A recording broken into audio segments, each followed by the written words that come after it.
On the morning of February 21st, 1994, Aldrich Ames got into his Jaguar and left his Arlington, Virginia home, heading for CIA headquarters. It looked like a typical day off, but he'd been told to come in for an urgent intelligence session before his scheduled trip to Moscow. He rounded the first corner and turned onto the next street when he noticed something was wrong. A car in front of him sat motionless at a stop sign while another blocked his path from the side. In an instant, two more cars boxed in his Jaguar from behind. Before he could react, armed FBI agents swarmed the vehicle from every direction. This moment was the end of 9 years of spying for the Soviet Union and Russia, a deal that had netted him over $2.5 million in cash. Stick around until the end of this video as we dive deep into the story of one of the most infamous spies of the Cold War, Aldrich Ames. Despite every security alert and counterintelligence effort, this was the man who managed to sell America's most sensitive state secrets to the Russians for years, right under the CIA's own nose.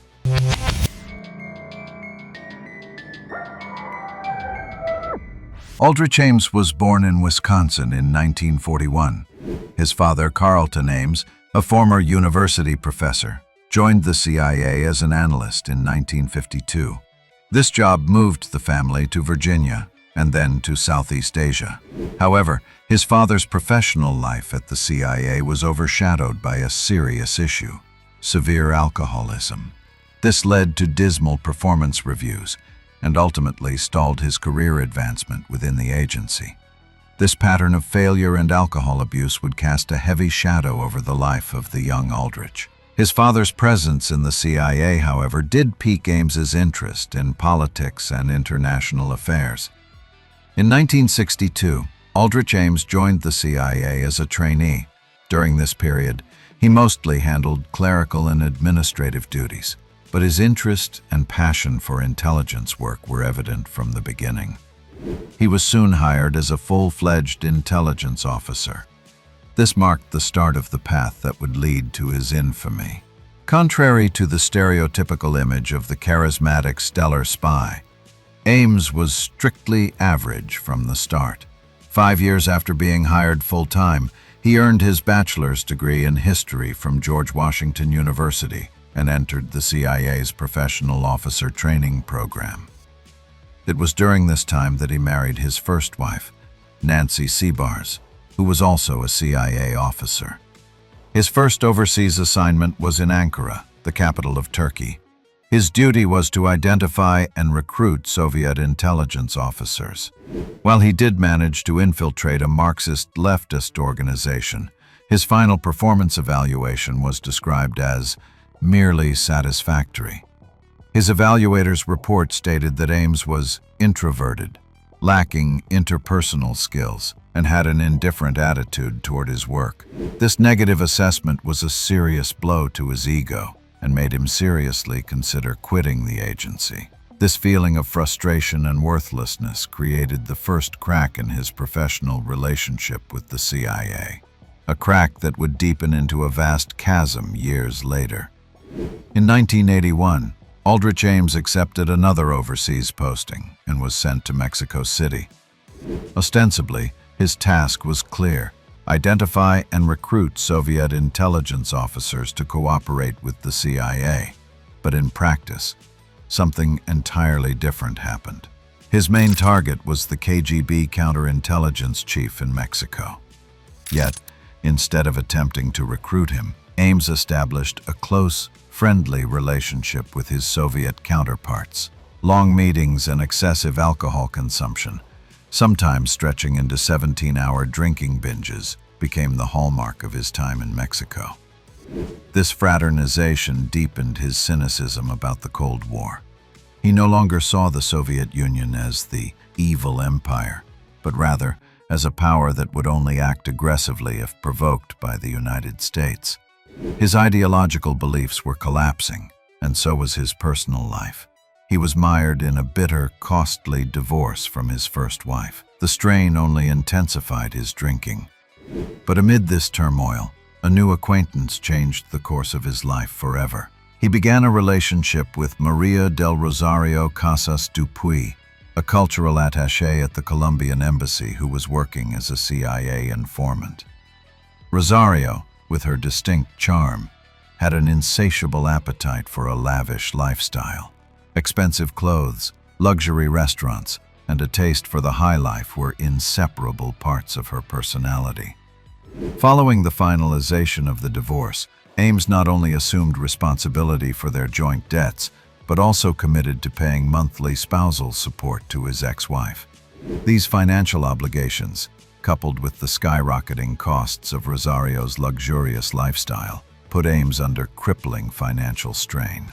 He later confessed that he felt ashamed and humiliated, having lost control of the family budget and finding it increasingly difficult to get by, living paycheck to agonizing paycheck. The motivation for a desperate measure was now building. All he needed was an opportunity.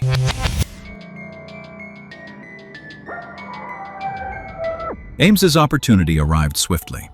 In 1983, he was shuttled back to Washington and, almost incredulously, appointed to one of the most sensitive posts possible, chief of the Soviet counterintelligence branch. This appointment remains one of the biggest questions of the entire case.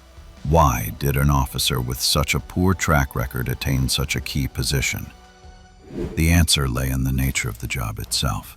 It was a bureaucratic, desk-bound position, unpopular among operational officers who preferred field work.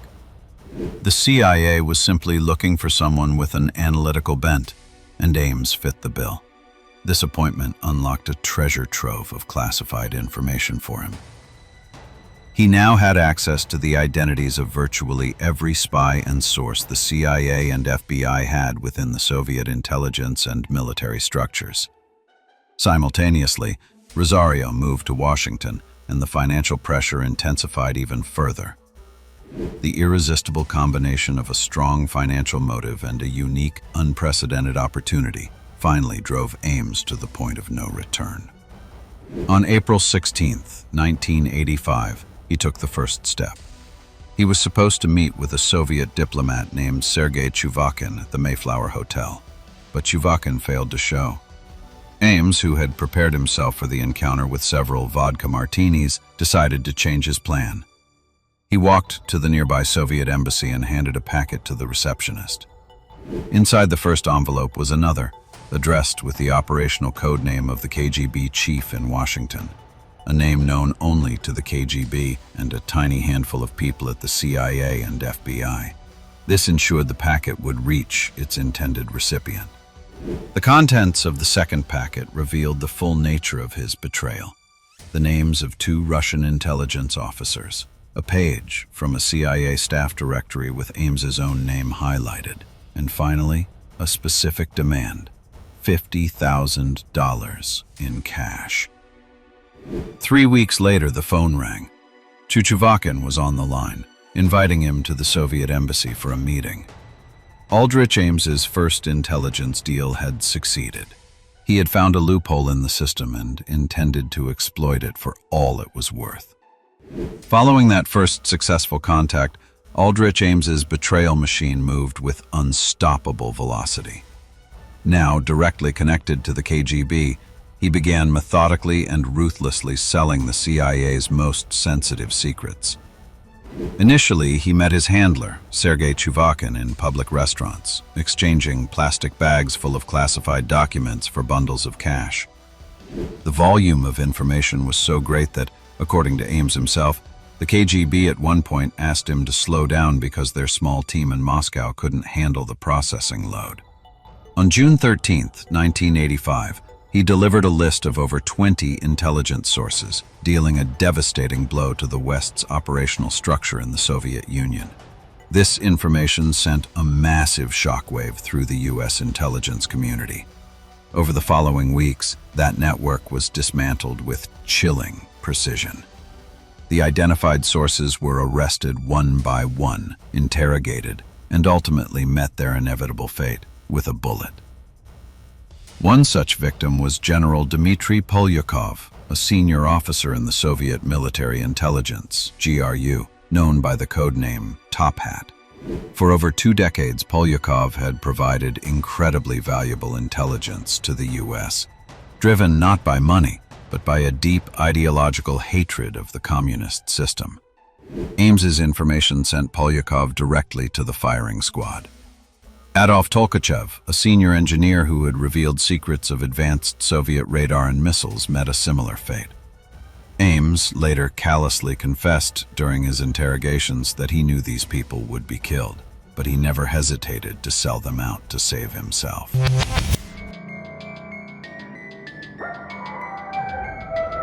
Concurrent with this lucrative deal, Ames's and Rosario's lives became immersed in luxury. On an official annual salary of roughly $60,000, he paid cash for a $540,000 house in Arlington, Virginia. A Jaguar was added to the driveway, and tens of thousands of dollars were spent on luxury renovations and furnishings. To justify this windfall of wealth, Ames fabricated a story about successful investments made by his wife's wealthy friend. To hide the money, he opened multiple Swiss bank accounts, including one in his mother-in-law's name. Outwardly, he was an average CIA officer. Secretly, he was a millionaire funded by selling state secrets to the Soviets. At CIA headquarters in Langley, the alarm bells were ringing, but no one wanted to hear them. The sudden, simultaneous disappearance of so many valuable assets could not have been a coincidence. Yet, organizational hubris and a psychological phenomenon known as Angleton syndrome prevented them from accepting reality. Named after James Angleton, the former notoriously paranoid chief of counterintelligence, the syndrome referred to an exaggerated fear of an internal mole hunt that could paralyze the agency. CIA directors preferred to consider other explanations. Perhaps communication codes had been compromised, or maybe the U.S. Embassy in Moscow had been bugged. Any explanation was better than accepting a mole at the heart of the organization. The KGB cleverly exploited this confusion by feeding the CIA misinformation, diverting their attention elsewhere. The initial prime suspect became Edward Lee Howard, another former CIA officer who had defected to the Soviet Union. However, when sources Howard couldn't possibly have known about also disappeared, it became clear the leak was still active and coming from a different source. All the while, Aldrich Ames eluded serious scrutiny despite his suspicious behavior. In 1986, he was due for a routine polygraph test before being sent to his new posting in Rome. Terrified of the exam, he asked his KGB handler for guidance. The instructions were simple: be calm, get a good night's sleep, and establish a friendly rapport with the examiner. He followed the advice. When asked if he was in contact with foreign intelligence services, he cleverly deflected the question, saying he was worried about being targeted by such services in Rome.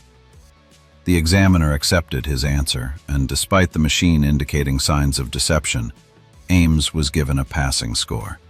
The test had become a bureaucratic formality, not a genuine security tool. 5 years later, in 1991, this farce was repeated.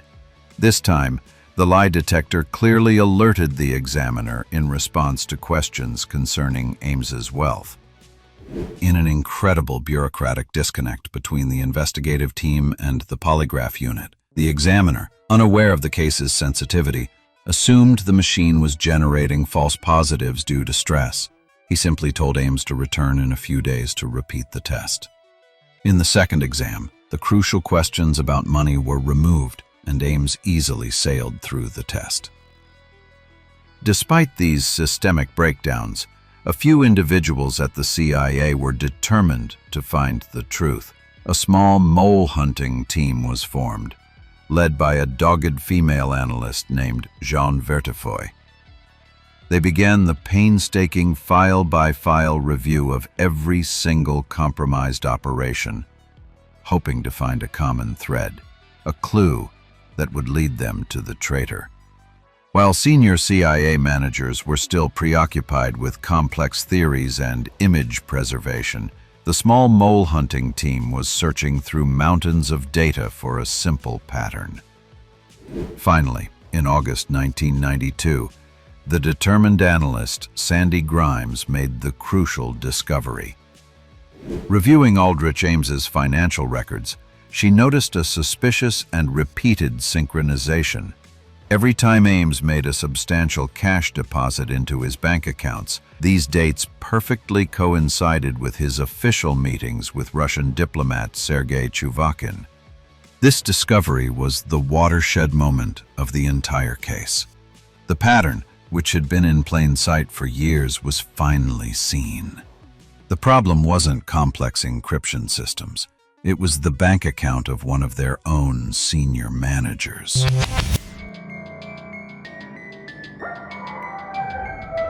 With this definitive lead, the CIA was finally forced to turn the case over to the FBI, as counterintelligence on U.S. soil was under their jurisdiction. The heavy machinery of the federal bureaucracy mobilized with full force. The FBI launched an extensive, around-the-clock surveillance operation against Ames. Undercover agents, disguised as joggers, young couples, and mothers with baby strollers, tracked his every move. His home telephone calls were tapped, and secret microphones were installed inside his residence. These wiretaps captured conversations between Ames and his wife Rosario, where they explicitly discussed meetings with Moscow and worried about making operational mistakes. One of the FBI's most audacious moves was the recurring trash pull at the Ames residence. During one such search, agents found a ripped-up draft of a note. In this note, Ames was planning a dead drop or information exchange in Bogota, Colombia. This was undeniable proof. With Ames's scheduled travel to Moscow in February 1994 fast approaching, the FBI reached the conclusion that they could wait no longer. There was a genuine risk that Ames might stay in Moscow and be permanently out of reach, just as Edward Lee Howard had done before him. Finally, on the morning of February 21st, the arrest operation was executed. The final scene was symbolic of the entire case. A CIA officer in his expensive Jaguar, purchased with the money from his treason, surrounded by the security system of the very country he betrayed. When they brought him into the interrogation room, he was faced with walls covered in photos of his dead drop locations, copies of his bank checks, and financial diagrams. According to one agent, he looked as if all the air had been sucked out of the room. Ames's 9-year game with the system had finally come to an end. Aldrich Ames's trial was brief. He pleaded guilty to all charges in exchange for a reduced sentence for his wife, and he was sentenced to life in prison without the possibility of parole. Rosario was sentenced to 5 years in prison for tax evasion and conspiracy to commit espionage, returning to Colombia after her release. All their assets, including the house and the Jaguar, were confiscated. But the central question remained: how was this possible? And why did it take 9 years for the world's largest intelligence organization to identify a spy among its own senior managers? The answer lay in layers of organizational hubris, bureaucratic breakdown, and an internal culture that was unable to admit failure. Reports from U.S. congressional intelligence committees published after the fact harshly criticized the CIA's performance, labeling the case the most devastating intelligence failure in the nation's history. Ironically, despite this catastrophe, the then director of the CIA announced that no one in the organization would be fired or demoted for the negligence, a decision that spoke volumes about the depth of the structural problem. However, during interrogations, inconsistencies in the timeline presented by Ames reinforced the suspicion that he might not have been the only spy active during that period. The troubling possibility that other spies might still be operating deep within Western intelligence agencies remains the real and disturbing legacy of the Ames case.